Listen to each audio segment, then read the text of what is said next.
చాణక్య నీతి సుధలో నేటి 56వ రోజైన ఈ రోజున వేల ఎకరాలైనటువంటి అడవిని పెంచడానికి వందల ఏళ్ళు పడుతుంది, కానీ దాన్ని బూడిద చేయడానికి ఒక్క ఎండిపోయినటువంటి చెట్టు చాలు అని చాణక్యుడు ఈ శ్లోకంలో ఎంతో అద్భుతంగా తెలియజేస్తున్నారు.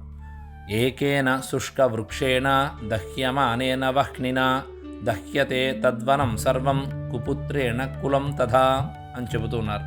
అంటే ఒక తోటలో ఎన్ని సుగంధ పుష్పాలు ఉన్నప్పటికీ కూడా ఒక కుళ్ళినటువంటి చెట్టు ఉంటే ఆ వాసన మొత్తం తోటను పాడు చేస్తూ ఉంటుంది.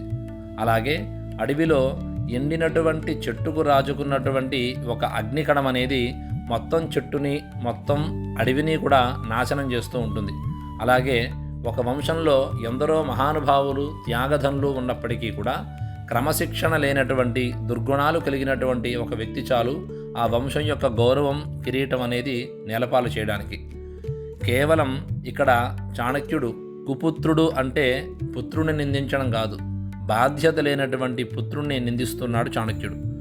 మనం చేసే ప్రతి తప్పు కూడా మనకు మాత్రమే పరిమితం కాదు, మన వెనుక ఉన్నటువంటి మన తల్లిదండ్రుల యొక్క కష్టానికి, మన కుటుంబం యొక్క పరువుకి కూడా అది పరీక్షగా చెప్తున్నారు.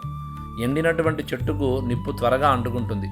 అలాగే సంస్కారం లేనటువంటి మనసుకి చెడు వ్యసనాలు త్వరగా అలవడుతూ ఉంటాయి. అందువల్లనే పిల్లలకు చిన్నతనం నుంచే నీతి అనేటువంటి నీటిని అందించి వారి మనసుని పచ్చగా పెంచాలి అని చెప్తున్నారు. వందల ఏళ్ల నాటి కీర్తిని కూడా ఒక్క నిమిషం అనాలోచిత చర్య వల్ల నాశనం చేస్తూ ఉంటుంది. పెద్దవాళ్ళు ఆస్తి సంపాదించి ఇవ్వడం కంటే కూడా వారి పుత్రులకి ఆస్తిని నిలబెట్టేటువంటి వ్యక్తిత్వాన్ని ఇవ్వడమే తల్లిదండ్రులు ఇచ్చేటువంటి గొప్పదైన కానుక అని చాణక్యుడు ఈ శ్లోకం ద్వారా తెలియజేస్తున్నారు. స్వస్తి.